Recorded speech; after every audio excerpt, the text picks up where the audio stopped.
Welcome back everyone for another Evertale Should You Summon video. So just starting off, just wanted to say I think Evertale's definitely ramping up in terms of new characters and the number of new characters that we're getting, and we just got the new Joan Arc, and then we get a new Ludmilla as well, and then this is like it was just back to back, so kind of food for thought of it.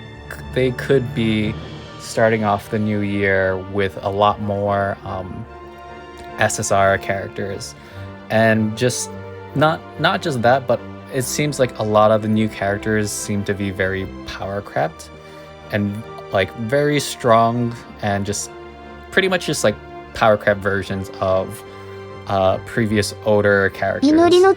So with that being said, you might want to hold off on, if you're low on soul stones, you might want to hold off on fully awakening the newer units, because I recently started fully awakening a bunch of units just because of the standard rate of new characters coming out, as well as how many soul stones I had saved up, and I felt like I was in a pretty comfortable place to think of fully awakening characters that I would think would still remain relevant for a while, or for a good amount of time. But with the new, I guess, schedule or the release times and dates of how this new year is starting to look, might not necessarily recommend fully awakening right off the bat, especially if you are a newer player, and it would suck to essentially fully awaken an older character just for a newer version that's even better to come out the very next week or so. So I think it's a little bit frustrating in that aspect, and the characters are still way more lewd than they need to be in general. That's just Evertale since 2.0 though, so that's not really as big as a surprise, more so the release schedule. So with that being said, I'm going to jump into looking at the new Ludmilla and just looking at her kit, my first impressions, thoughts. So Swift Purify, it's fast, simple, plus it has a Purify effect, which is, it's actually really nice. I think it'll add a nice little support to her kit, especially if she's gonna fit on a stun team. A lot of Storm units have hold ground, or some sort of hold ground. So when they get poisoned or burned, that's always a really bad thing, since it essentially kind of just ruins their hold ground. And this Swift Purify could be a really nice way to get rid of those and help her, as well as her one random ally, kind of purify that, and does a little damage. You could if you're fighting against other Storm units, hit their last 1 HP from their hold ground, purify your own teammate. I think it's a pretty good skill. It's a very good support skill. And for Stormheart, this kind of reminds me of Thunderheart, which Storm Antares has, which I personally think is a little bit better. I think, well, it's better for Storm units, because typically they have some sort of time strike and they need above 125 or something, or above a certain TU. But stunning everyone for 50 is actually still, it's still really good, since it stuns everyone for 50, as well as it costs 50 TU. So essentially, if you don't have any other units within 50, it pretty much moves all your units to you up 50, assuming that they don't, your enemies don't resist stun, or aren't immune to stun. So you could essentially just move everyone's 50 on your own team up by 50, and you get another turn right after that if you don't have another character doing some sort of move before then. And then it's also really nice that it costs 1 spirit compared to Thunderheart, which costs 2 spirit. And typically Storm Antares, she's really hard to kill, because partially is because of her storm skin, or her, I think it's storm skin, where like, I think that is a little bit better, where, well, yeah, I think it's a little bit better because it guarantees everyone on the enemy team gets stunned for 50, like every time she gets hit. But again, this is a kind of another variation, and it could be thought of to be like a little bit better in the sense of, because a lot of Evertail's gameplay is now AI, because it stuns everyone for 50, then the AI doesn't really have to make that decision, and it doesn't really have to choose, and less decisions for the AI to like mess up, I think is usually a good thing, just because the AI can make some really bad decisions sometimes. So it's a different variation. And then for Vengeance Queen, targets 2 enemies, so 400% is it's a vengeance, so it scales based off of how many kills the enemy got, and 600% is like, again, that's a good amount.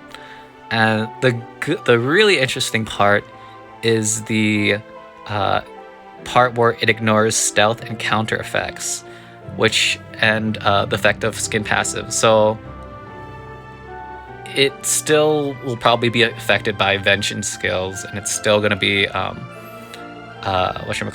resisted by armors or barriers and stuff, so it doesn't go past damage reduction.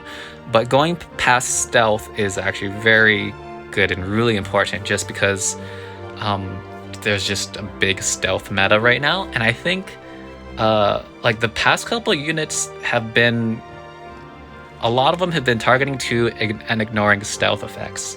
So I think they know that, and they're trying to essentially counter all these stealth units with a bunch of storm units. And because of that, I think Crisis and Burn, which have been doing horribly since 2.0. Like, I have a Crisis team. I really wish it was doing better, but it's not in the greatest spot. I think that because hopefully, or it kind of seems like they're adding more storm units to counter stealth units, hopefully that kind of like inadvertently actually buffs Crisis and Burn teams, which have been kind of struggling a bit, because it might increase the number of storm and stun units in the game that are being played that you see more often. So maybe we'll get a buff to Crisis and Burn teams soon as well. And that's kind of another reason why I'm kind of glad that it doesn't go past the damage reduction, because that's one of the selling points for Crisis and Burn teams, is a lot of them do have some sort of armor to try to keep them alive for longer. And if you were to essentially completely negate that effect, then stun and storm teams would just completely destroy Crisis and Burns. And Crisis and Burn is already not in the best place, in my opinion. So I'm kind of glad that it doesn't ignore the damage reduction as well. And then I think one of the biggest selling points is command and combo. So what this is, it's like a combo skill, so you usually have to do some sort of other skill first to unlock it. And the command part is essentially, it's a give turn that does 500% damage. So I think this is actually like one of her biggest strong selling points, is there's a lot of units, like give turn is really powerful, it's very strong, but this is the first unit that actually does damage along with giving another character another turn. And on top of that, it's like 500%. So that's actually really strong. That's a good amount of damage. And so I think because of that, she's gonna have a way to give turn, stun other units. She has a vengeance. If like her allies gets killed, then she'll do more damage. And she has a way to purify herself and allies. So because like all these things, I think she's gonna be pretty good in a more supporting role, where she can like like, again, purify things, give other units more turns, as well as supporting with some good amount of DPS as well. Like, she's pretty flexible, in my opinion. And then another big downside to Storm or stun units usually is their stun effect and all of their just moves in general. They all cost a lot of spirit typically, where hers, the most it costs are 2, which honestly isn't that bad, or it's not that much for a stun unit and just stun effects. And like, again, 1 spirit is really good. It's like nothing. But on top of like not requiring a whole lot of spirit, like 3-4 spirit to stun a unit, she also has her passive Gear Shift, which I think is her second biggest selling point, in my opinion. Is pretty much every time an enemy gets a turn, she'll gain a charge, and every time she let's see, active skill, the cost as well. Like, every time a unit gets a charge after each enemy turn, the unit's attack skills cost 20% less to you each time it's charged, up to 60% less. So that's a 60% reduction in TU, which is massive. That's huge. Like, having 20% TU is already good, and typically what most people strive for, or like what they can get with like intense burn or a quicken skill or a weapon is 20%. This goes all the way up to 60%. And on top of that, each time after each turn she gets, the charges are removed and allies gain spirits equal to the number of charges. So this can store up to 3 charges. So if I'm reading this correctly, which I hope I am, this means that she'll get 3 spirit if she has 3 charges. So with 3 charges, she'll have 60% T reduction, which is insane. I don't think we ever had that with any unit possible before. Like, maybe if you try to stack like a leader skill plus a quicken skill plus a weapon plus something, but even then I don't think it scales by percent, not like adding 20 plus 20. It's like times 0.2. So I don't think anyone's gotten that kind of reduction or quicken reduction like that much. And if she can get this, almost guarantees she's always going to be able to use Stormheart, because she's gonna get enemy's gonna go, she's gonna get a turn, she's going to have at least 1 spirit, I would assume, to use Stormheart, stuns all the enemies, and then I'll let her go again. Because a lot of times, like, when you do some sort of heal, you're like, okay, I heal, but then I die before I can do my next move. Gear Shift almost like guarantee she's gonna get at least one other one, and not guarantee, well, technically, if like another it increases the probability. Like, it increases her chances a lot of at least 1 enemy moving before she does to get that 1 spirit. So I don't think she's necessarily gonna be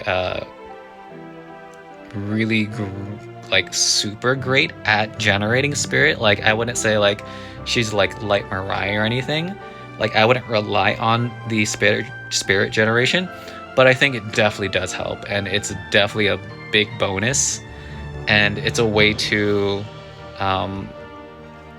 essentially help get more, like, almost better probabilities of her able to use skills, and also just support the team in general.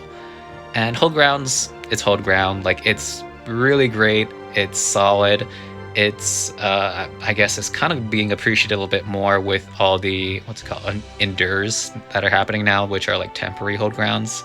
So permanent Hold Ground, I think starting to appreciate a little bit more. But yeah, like I think she's gonna be a really good support unit that can dish out a pretty decent amount of damage as well with her damage multipliers. And her stats are like, it's her HP is okay, it's like average, and her attacks is actually pretty good.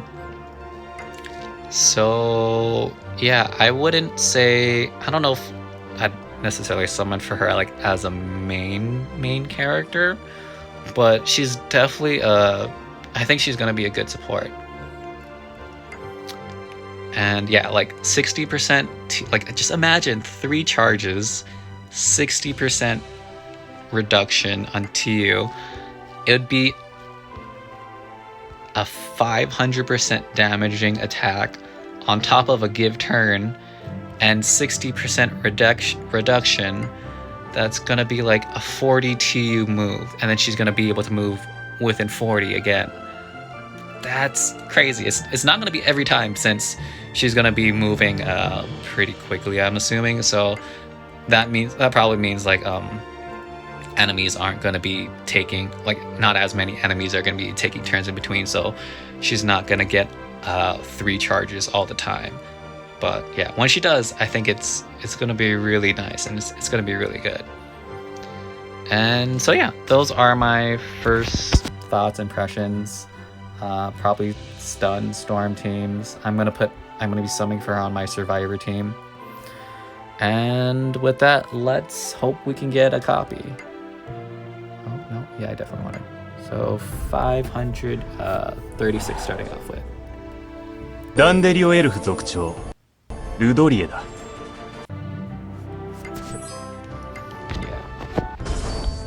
And they are definitely not subtle about the art, as ロロダ always. だ。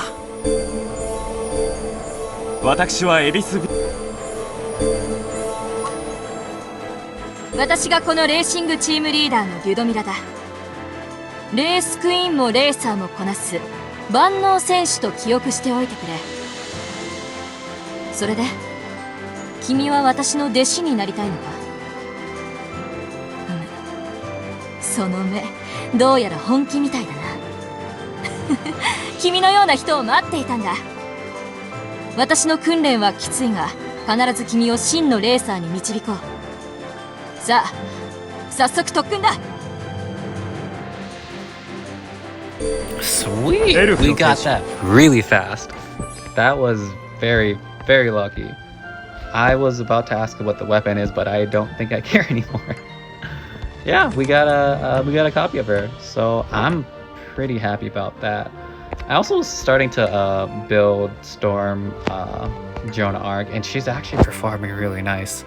Like the stun plus survival, and just like, yeah, it's really nice. I think I've definitely built her out a bit more. So I guess that's it for this video for now. I'm gonna level up the new Ludmilla, maybe 80, 100. We'll see. If let's see what she learns at. If it's the gear shift, definitely gonna go 100. If it's just hold ground, I don't know. Yeah, no, I definitely have to get her to 100 at least. So yeah, that's it. I'm going to probably do a gameplay video after I finish making this video and submitting it. So hopefully, hopefully that'll be out soon. But other than that, thanks for watching, everybody. Subscribe if you can. I hope you enjoyed the content. Let me know if you're going to summon her. Like, what are your thoughts about her as a character and just the new release schedule? Like, again, I do like more characters. I do like diversity, but the power creep is pretty in your face, in my opinion. Like that's the part where I feel like people are gonna either get FOMO and just start like spending loads of money, or they're going to just get so fed up with it that people are just gonna burn out, and people are just gonna be like, can't keep up anymore, and just kind of give up. So, yeah. Let me know what you think about that, and I will see you all in the next video. Take care. Bye.